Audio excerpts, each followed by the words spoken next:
So as we got ready to leave Peru in 1967, we had a number of options available to us. One was returning or going to North Carolina State University at Raleigh and becoming or continuing on as a faculty member there. But there were other possibilities. Offers appeared at that time.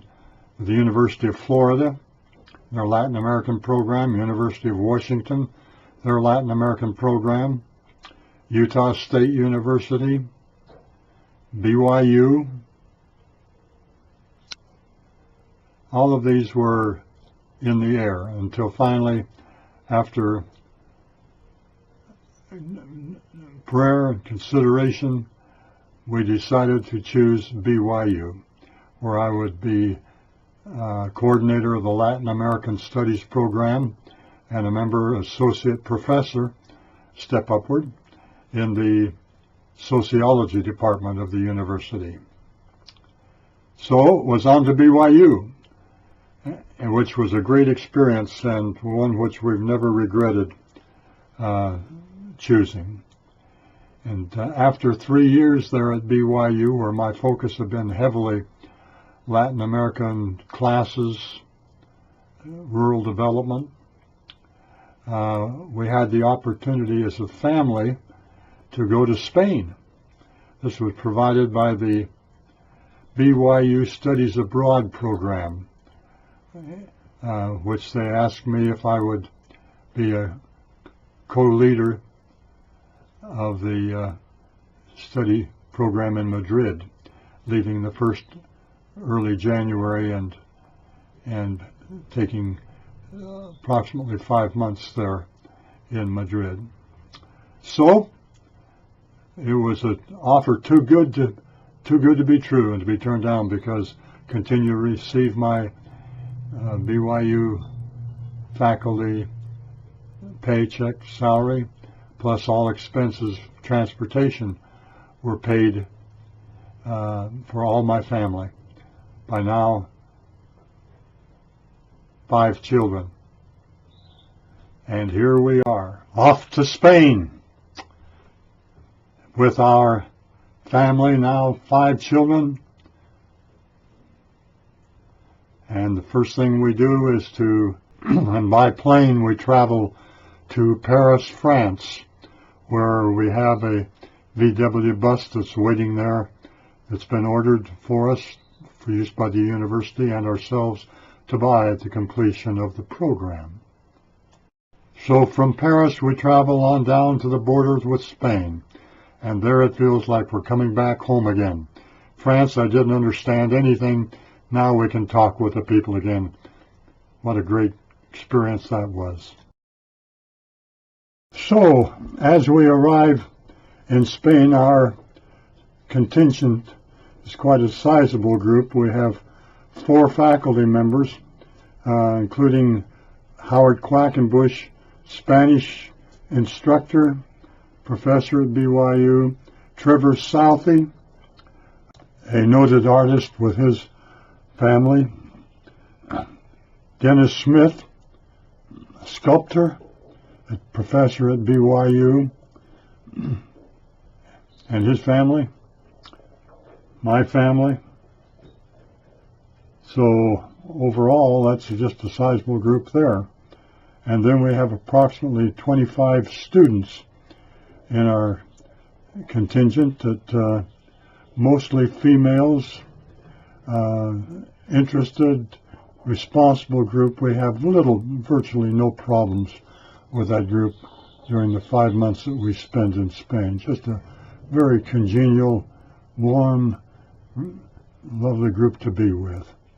This photo gives an idea of our group. And as we arrive in Spain, it's during the regime of Generalissimo Franco, dictator, and what we find is a society that's well governed. In fact, he has a network of spies in every large complex building in the country, where we live, in the apartment house we live in, the Piso, it becomes obvious that the manager of the Piso, of the complex, reports to intelligence, to the government, about everything that's going on in her building. Talk about a network of Gestapo intelligence gatherers. He is well served by his system. But what it provides is an opportunity, a security that's unusual. Our children, boys, Dave, Carol Leslie, Steve, they learn the metro system. They get on the metro. They go wherever they want to go. They go to the Parque de Atracciones and wherever. They get to know the city better than us. And we are not worried about them because of the extensive police system that's operating throughout the country. So, for a revolutionary, it's a lousy place to be, but for someone who supports the regime, it's a very comfortable, safe, predictable place. This photo shows Dave and Steve as they get ready to board the metro or the subway and go out to the Parque de Atracciones. And here we see the Parque Retiro, well known to our kids as they make their way through the city. And on weekends, our students and faculty often take trips out to interesting places within the country, such as cities of Segovia, Valencia, Córdoba, Toledo, Sevilla. And I have a couple of photos here which show Judy and I the bullfights in Sevilla. Oh, what a great experience that was. We had front row seats, and on that particular day, one of the great bullfighters of all time, El Cordobés, was fighting the bull. And here's a picture of him just before the final moment of truth.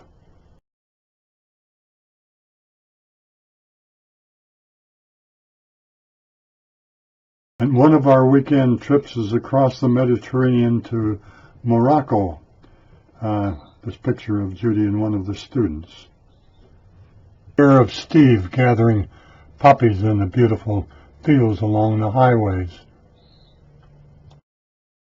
And Judy and Carol Leslie and Will with some Spanish friends. And up to bat is Mary Jo, ready to plunk that ball right out of the field. And then, as our time in Spain begins to wind down toward the end, something totally unexpected emerges that causes us to reconsider going back to BYU right now. And that is a fellow that I had known in Peru by the name of Peter Frankel, who was the representative for the Ford Foundation there that was helping to subsidize what North Carolina did in Peru, was transferred, unexpected, unknown to me at the time, to Spain, and had assumed his responsibilities as in charge of education for the Ford Foundation there in Spain. And having known me in Peru, he recommended, called me in, suggested that I apply for a Fulbright visiting professorship to the University of Santiago de Compostela, which is in the northwestern part of the country. He thought I had a good chance of being accepted for that. Well, another 9 months in Spain working at a Spanish university, worth looking into. So I took the train from Madrid up to Santiago, which was an overnight trip, and arriving in Santiago, met with the director of the Instituto de Ciencias de Educación, the Center for Education, Research and Development for the Spanish government there in Santiago, who were associated with the university. I'm interviewed there. It looks good. I meet the personnel, And one of them is a Jesuit priest who had visited BYU several years before and knew all about a particular program in education that I wasn't even aware of until I got to Spain, in which they used micro-teaching was the focus of it. At any rate, good personnel, good people, and opportunity of teaching in the university, doing research with personnel there at the university. So we returned back and talked with the family. It gets interesting here because I'm enthusiastic. The kids are not enthusiastic. In fact, they want to get home, back to their friends, back to the United States. But after consideration, discussion, Dad pushing along, we arrive at the conclusion that we're going to stay in Spain for the next 12 months. And the family is going to go to Bayona, and this is part of the inducement, a beautiful seaside fishing village on the northwest coast of Spain, to spend the summer there. People come from England, from the United States, not as many from the United States, England, Germany, to spend vacations there in this lovely Gallego part of the country, the province of Galicia, call them Gallegos. So that's built into it. Spend 3 months in Bayona, and I might add at this point, of all the places we have lived, the place that most attracts us to go back and spend some additional time to truly enjoy it would be this little village at that time of Bayona on the northwest coast, right at the entrance of the sea into the Ria, the fjord that goes into Vigo and that part of Spain. Beautiful place, as you'll see in photos which we have.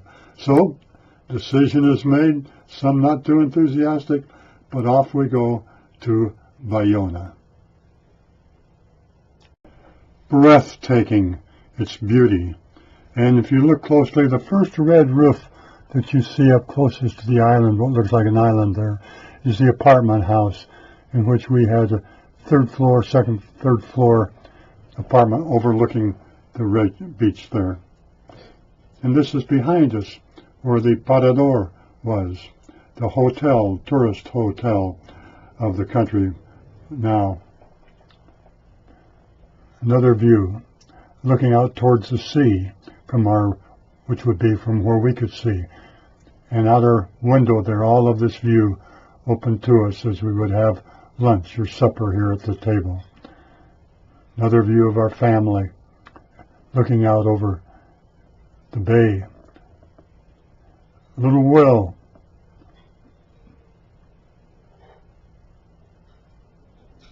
and the cobblestone streets, narrow little streets of this ancient, old at least. Now here, Bayona Cafe, greatest seafood in the world and the least expensive. Our kids used to go along the beach and pick up these mussels, and it's just a great place. And this is a rural scene of the area around, and a visit by Mary Jo's mother on the beach there with our kids. And then at the end of the summer up to Santiago de Compostela, the famous cathedral there, the pilgrimage center, and the University of Santiago, founded in 1495 in a park near where we lived. And in the times for jogging in there, this is our son David jogging through the park just above where our apartment house was. Judy and David together, and we'd run it in the misty winter mornings as well. Summarizing our stay in Santiago, I'd say that we had a very enjoyable time as a family living there for the 9 months.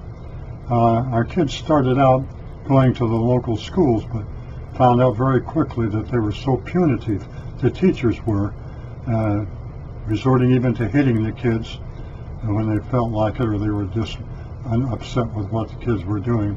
Other kids soon said, "We're not going." And we agreed with them. We let them stay home, and they had fun as a family together. Judy learned to play the guitar. Kids would spend time down playing the pinball machines, which they got pretty good. Boys learned to play soccer in the streets, the other kids after they got out of school. So it was a good time. And adding to that was the fact that lunch breaks were from noon until 2 in the afternoon, which means your family got together at noon, and that you ate lunch and you had time together as a family. We would have what would be the equivalent of our family home evenings, study the scriptures. Truly a strengthening aspect of living in Spain during that time. Spanish, of course, got that custom a long time ago, and I would imagine it is contributing enormously to the family strength that they've had over the centuries. My work at the university was really stimulating.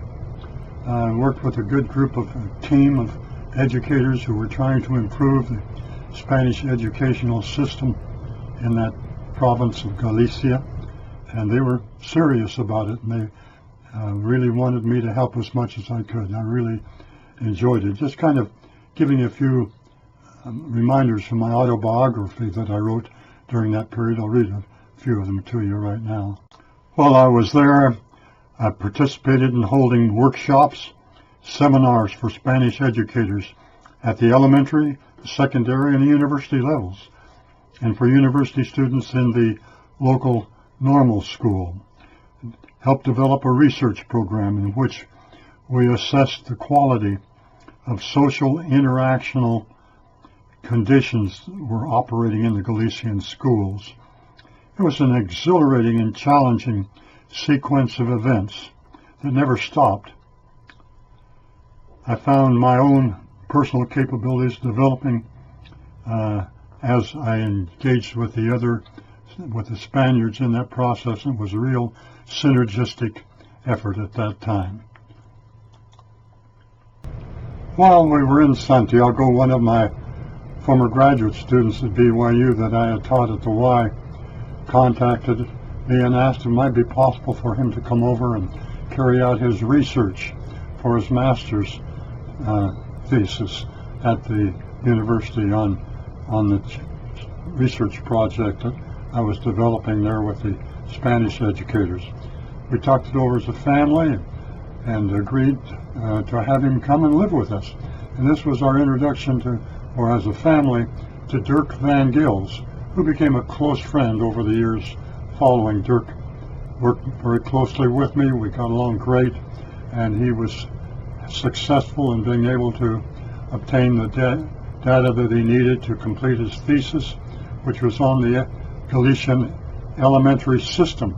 Just basically what he discovered was that more rural the setting of the school in that whole complex of the province of Galicia. We did selected schools on a randomized basis. Found out that the teachers in their relationships with the kids, we developed what we call a nomenclature of a two-stick school, a one-stick school, and no sticks, which meant that in the rural schools, the worst, the teacher had 2 sticks at his table, at his desk. He could hit the students either with the left hand or he could hit them with the right hand. So we called those 2-stick schools. And then the 1-stick school, in terms of disciplining of students, well, it just had the 1 stick. It wasn't as bad as the 2-stick side. And then gradually it shifted up to where there was no type of punitive behavior against the students, and where the teachers and the students worked more collaboratively together as a team, asking questions back and forth between the students and the teachers. With the rural schools and the 2-stick variety, it was This is what you're to learn. This is what you're to know. This is what you study. No interaction at all, no questions coming from the students to the teachers. I'd seen something similar in Peru when we were there in the rural areas, and recognized it as being a way to keep the kids, teach them their place in society by the use of the educational system. And you don't ask questions, you don't disagree, you just do your job and you shut up. I'll read to you a conclusion of that study that we did. What we discovered was both depressing and suggestive.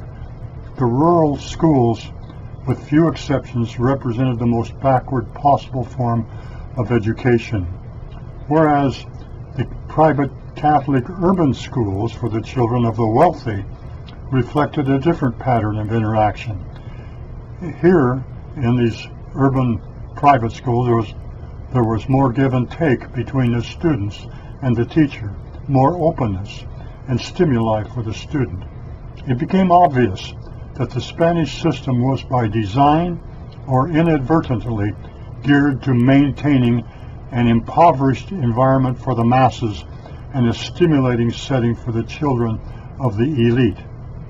So the question was, could the educational component in Spanish society change their system and thereby change the socio-political economic structure of the country? Or would the educational system merely reflect these realities at any given point in time?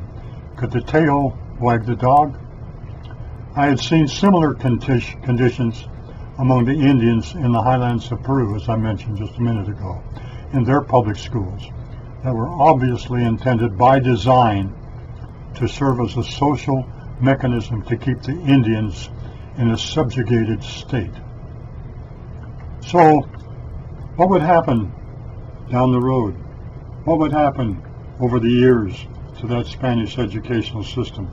Would it change? How would it change? These are questions that I never answered, but certainly would provide some interesting subject matter for other educators or researchers who wanted to follow that sequence of events. Well, that's enough for now. Had a great time in Spain. We loved it. Love to go back again if we ever had the opportunity. Great people there, great food, beautiful country. Gets a A+ in the Craig books.